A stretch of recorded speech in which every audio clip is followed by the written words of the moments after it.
Good morning, once again all of you. Presented here, I am Bhupendra Singh. So in previous session we have discussed about civics chapter 1 in class 7th, democracy and equality. The heading was there, India, democracy and equality. In this heading we have studied that however though we see equality among the citizens in the form of the right to vote, there also exist multiple inequalities in our country. Sentence is saying that कि फिर भी हम देख रहे हैं कि हमारे वहाँ नागरिकों में इक्वलिटी बनी हुई है, समानता बनी हुई है वोट देने के अधिकार को लेकर के, लेकिन फिर भी बहुत सारी ऐसी असमानताएं जो कि लोगों को अलग करती हैं वो अभी भी समाज में फैली हुई हैं। Next heading, types of inequalities. अब वो असमानताएं, इनइक्वलिटीज कौन सी हैं? What are the inequalities that are exist in our country? तो inequalities in India are based on religion. Bharat में जो मुख्य रूप से असमानताएं फैली हुई हैं वो धर्म के नाम पर होती हैं असमानताएं। Race, caste, sex, place of birth और एनी ऑफ देम। धर्म के साथ साथ रेस का मतलब होता है अलग अलग कल्चर को मानने वाले लोग, संस्कृति को मानने वाले लोग। कास्ट, जाति के नाम पर असमानताएं फैली हुई हैं। सेक्स का मतलब है यहाँ पे मेल या फीमेल में बहुत सारी इनइक्वलिटीज़ देखने को मिलती हैं। प्लेस ऑफ बर्थ, जन्म के आधार पर भी बहुत सारी असमानताएं लोगों के अंदर फैली हुई हैं। तो ये सारे पॉइंट हैं जिनकी वजह से इनइक्वलिटीज़ हमारी सोसाइटी में, हमारे कंट्री में अभी तक फैली हुई हैं। For example, the most common form of equality that exist in India society is the caste system. उदाहरण के तौर पर या एग्जाम्पल के लिए हमें बता रहे हैं कि सबसे ज़्यादा जो कॉमन इनइक्वलिटी की फॉर्म है, असमानता की जो फॉर्म है इनइक्वलिटी की जो कि भारत में मौजूद है वो है कास्ट सिस्टम, जाति प्रथा।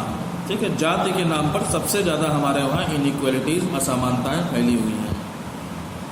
The caste system divided the society into different groups. इस जाति प्रथा ने हमारे समाज को बहुत सारे ग्रुप्स में बांट दिया है। It also dictated the professions that the members of these groups could practice. इसकी वजह से, इस जाति प्रथा की वजह से उन सदस्यों के प्रोफेशंस, उन मेंबर्स के प्रोफेशंस यानी वो क्या काम करते हैं वो भी जाति प्रथा ने बता दिया है। ठीक है, कि जाति प्रथा ने जो हमारे समाज को बांटा है, तो बांटने पर जो ग्रुप अलग हुए हैं जाति को लेकर के, वो कौन कौन से काम करेंगे ये भी जाति प्रथा ने ही तय किया है। Without being subject to any change, और उनमें कभी कोई किसी तरीके का बदलाव नहीं किया जाएगा, वो जीवन भर वही काम करते रहेंगे। The irreversible nature of this system ensured that some groups were treated superior, while others were seen inferior and deserving of unfair treatment. क्या कह रहे हैं? Irreversible nature of this system, यानी कभी ना बदलने वाला या इसको चेंज ना करने वाला, ये जो इसका नेचर है, इस सिस्टम की जो प्रकृति है, इसकी जो क्वालिटी है, ensured that some groups were treated superior, वो ये इंश्योर करती है या इस बात के लिए ट्रस्ट करना पड़ेगा, हमको विश्वास करना पड़ेगा कि कुछ ग्रुप्स को के साथ सुपीरियरिटी से पेश आया जाएगा, यानी उनको ऊंचा समझा जाएगा। While others were seen inferior, जबकि कुछ ऐसे ग्रुप्स इसमें बट गए हैं जिनको हमें इन्फीरियर देखना पड़ता है, उनको हम नीचा समझते हैं। And deserving of unfair treatment, और यही वो वजह है कि उन्हें उनके साथ अच्छा बर्ताव नहीं किया जाता है। The people who were considered inferior by the supporters of the caste system have been recognized as the scheduled caste by the Constitution of India. The people who were considered inferior, अब ऐसे लोग जिनको नीचा समझा जाता है या छोटा समझा जाता है, जो कि कास्ट सिस्टम के सपोर्टर्स करते हैं, have been recognized as the scheduled caste by the Constitution of India. ऐसे लोगों को भारत के संविधान के द्वारा शेड्यूल्ड कास्ट के नाम से जाना जाता है या अनुसूचित जातियों के नाम से जाना जाता है। In India the members of the scheduled caste have long been the victims of discrimination. Bharat में अगर हम बात करें तो शेड्यूल कास्ट के जो मेंबर्स हैं उससे जुड़े हुए जो लोग हैं, जो ग्रुप्स हैं, वो हमेशा से ही डिस्क्रिमिनेशन के यानी भेदभाव के विक्टिम रहे हैं, यानी पीड़ित रहे हैं। विक्टिम का मतलब होता है पीड़ित होना, यानी भेदभाव से वो हमेशा परेशान रहे हैं, उनके साथ भेदभाव किया जाता है।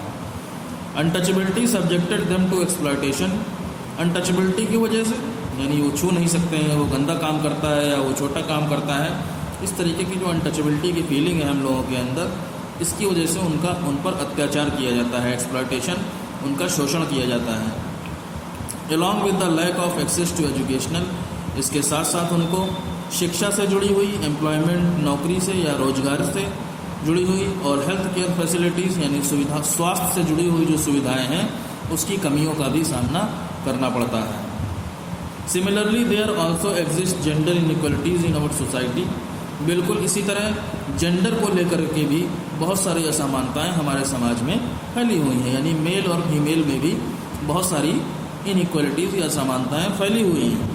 Females are often treated as the weaker gender, जिसमें महिलाओं को हमेशा वीकर जेंडर के नाम से जाना जाता है या उनके साथ कमज़ोर जेंडर के रूप में व्यवहार या बर्ताव किया जाता है। इन मेनी एरियाज, बहुत सी जगहों पर, people celebrate the birth of A baby boy, अगर कोई बॉय जन्म लेता है, ठीक है, कोई बेबी अगर होता है, वो बॉय होता है, तो उसके जन्म पर, उसके बर्थ पर सेलिब्रेशन किया जाता है, उसका बर्थडे मनाया जाता है। लेकिन while the birth of a baby girl, जब कभी बेबी गर्ल का बर्थ होता है, is considered a burden on the family, तो उसको परिवार पर बोझ समझा जाता है। A majority of women in our country are subjected to higher risk of malnutrition and diseases, majority of women in our country, यानी देश में महिलाओं की एक बहुत बड़ी संख्या जो है, उनको माल न्यूट्रिशन और डिजीजेज, माल न्यूट्रिशन मतलब कुपोषण, यानी अच्छा खाना ना मिलने की वजह से उनको कुपोषण का और बहुत सारी बीमारियों का सामना करना पड़ रहा है महिलाओं को। Many girls are made drop out from schools, बहुत सारी बालिकाओं को या बहुत सारी बेटियों को, बहुत सारी लड़कियों को स्कूल से ड्रॉप कर दिया जाता है to help their mother with the household work, जिससे वो अपने मॉम की या अपनी मदर की घर के कामों में मदद कर सकें। In some families women are not allowed to go out to work, कुछ परिवारों में तो महिलाओं को घर से बाहर काम करने के लिए भी नहीं भेजा जाता है, नौकरी करने के लिए भी नहीं भेजा जाता है। In some offices women are considered less responsible, कुछ ऑफिसेज में महिलाओं को कम जिम्मेदार समझा जाता है, and paid less than their male colleagues, और उसी ऑफिस में कम काम कर रहे जो मेल लोग होते हैं, जो पुरुष लोग होते हैं, मेन जो होते हैं, उनकी अपेक्षा उनको कम सैलरी दी जाती है, कम पैसा दिया जाता है। The unequal treatment towards the people denies them right to equality in the society in the terms of status, income and access to various facilities such as education, employment and health care. क्या कह रहे हैं? The unequal treatment towards the people, इस तरीके का जो असमान व्यवहार लोगों के साथ किया जाता है, denies them right to equality in the society, वो समाज में नीचे दिए गए कुछ अधिकारों में उनकी समानता को डिनाई करता है, यानी उनकी समानता को छीनता है या मना करता है। इन टर्म्स ऑफ स्टेटस, कौन सी हैं वो चीज़ें? स्टेटस के मामले में भी उनको बहुत सारे भेदभाव का सामना करना पड़ता है। इनकम, तनख्वाह कम होती है, सैलरी कम होती है।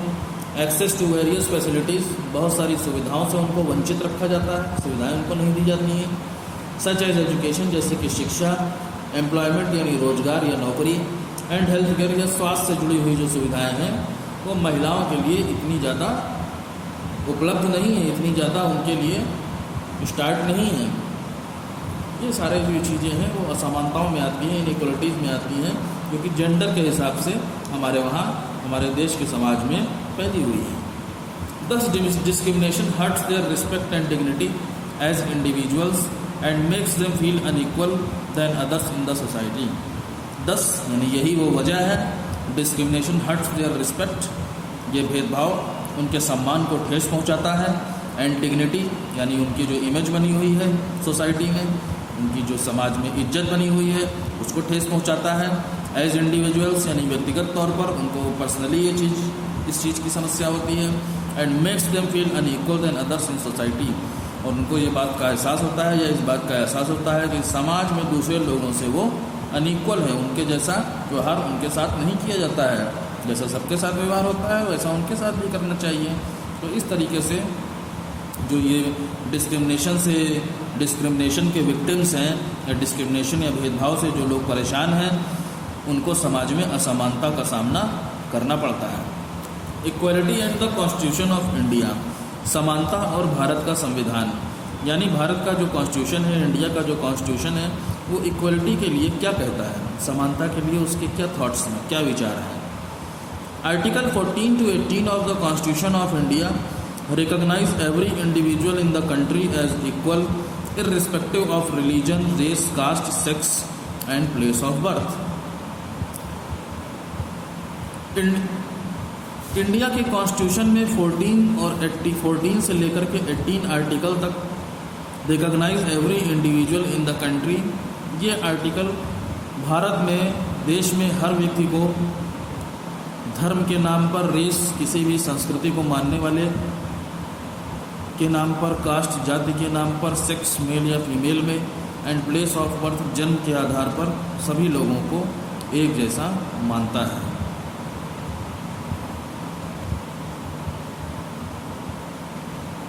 समान मानता है, इक्वल मानता है।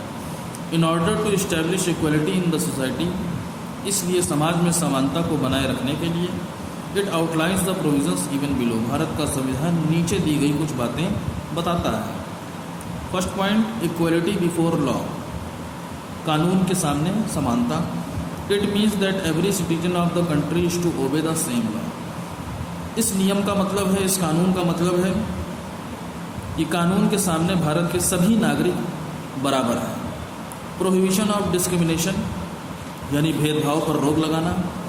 The constitution of India prohibits discrimination in all its forms on the grounds of caste, class, gender, religion, race and place of birth. Bharat का संविधान रोक लगाता है सभी तरीके के भेदभाव के ऊपर, चाहे वो किसी भी जाति के हो, क्लास किसी भी वर्ग का हो। क्लास का मतलब होता है आपका चाहे ऊंची कास्ट का हो, चाहे नीची कास्ट का हो, या फिर कोई बड़ी जॉब कर रहा हो, कोई अधिकारी टाइप के हों या उनसे नीचे के हों, ये क्लास कहलाता है।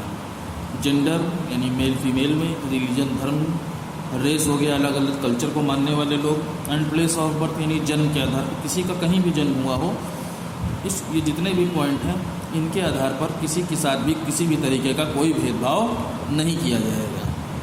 Equal access to public places and facilities, क्या मतलब है?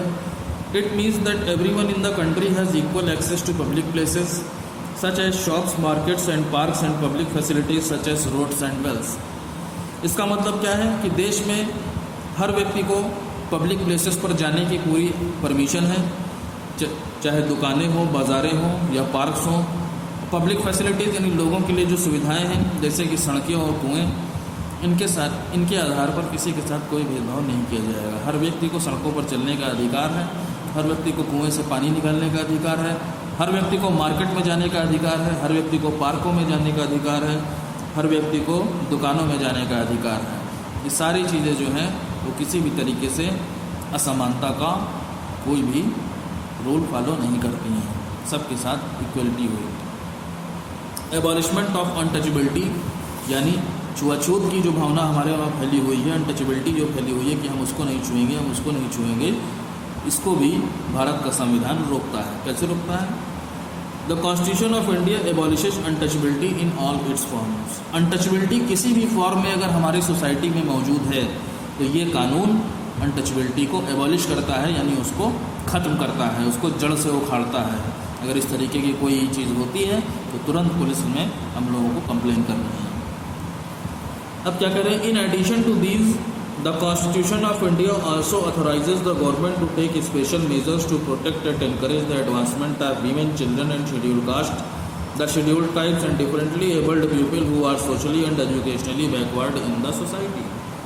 कह रहे हैं इन सारी चीज़ों के साथ साथ भारत का संविधान सरकार को यह अधिकार देता है कि वो कुछ ऐसे विशेष, कुछ ऐसे स्पेशल चीज़ें बनाए या स्पेशल लॉज बनाए, कानून बनाए, जिससे कि महिलाओं का एडवांसमेंट किया जा सके, चिल्ड्रन बच्चों का एडवांसमेंट किया जा सके, एडवांसमेंट किए जाने के लिए उनको प्रोत्साहित किया जा सके, उनका एनकरेजमेंट किया जा सके, शेड्यूल कास्ट अनुसूचित जातियों को प्रोत्साहित किया जा सके।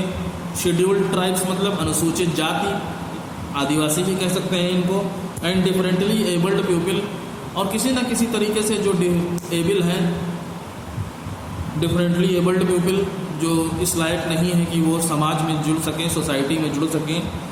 Who are socially and educationally backward in the society, ऐसे लोग जो समाज में, जो सामाजिक तौर पर और शैक्षिक तौर पर यानी शिक्षा उनको नहीं मिल रही है, ऐसे तरीक़ों से समाज से पिछड़े हुए हैं, उन सभी लोगों के लिए भारत का संविधान सरकार को यह अधिकार देता है कि इनके लिए कुछ स्पेशल लॉज बनाए हो। अब कह रहे हैं इक्वलिटी एंड द गवर्नमेंट, समानता और सरकार, इक्वलिटी और गवर्नमेंट, यानी गवर्नमेंट इक्वलिटी पर किस तरीके से काम करती है। In order to implement the provisions of the constitution of India, the government makes various laws and introduces special schemes. कह रहे हैं भारत के संविधान में जो प्रोविजंस, जो शर्तें या कह लो जो बातें दी गई हैं, उनको लागू करने के लिए the government makes various laws, सरकार बहुत सारे कानून बनाती है। एंड इंट्रोड्यूसेस स्पेशल स्कीम्स, और कुछ विशेष स्कीमों से या स्पेशल स्कीमों से भी हम लोगों को इंट्रोड्यूस कराती है। While the laws protect the right of the people to be treated equally in the society, क्या कह रहे हैं, जो कानून है वो हमारी सुरक्षा करते हैं या लोगों के अधिकारों की सुरक्षा करते हैं, जिससे कि वो समाज में समानता से रह सकें या उनके साथ समानता का बर्ताव किया जाए। Schemes provided them the opportunity to develop the skills and talents to the fullest, और जो स्कीम सरकार निकालती है नई नई, उससे क्या होता है, सभी लोगों को अपने हुनर और अपने टैलेंट को आगे बढ़ाने का मौका या उसे डेवलप करने का मौका मिलता है। ये स्कीमों के थ्रू होता है।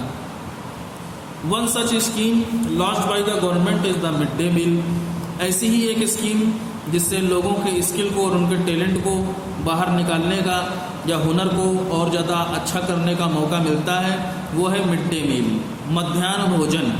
ठीक है, मिड डे मील का मतलब होता है मध्याह्न भोजन। स्टूडेंट्स जो इंटरवल करते हैं उसे ही मिड डे मील कहा जाता है। मिड डे मील स्कीम अब है क्या, देखिए। The mid day meal scheme was launch to ensure elementary education and nutrition for the children of socially disadvantage groups in the society.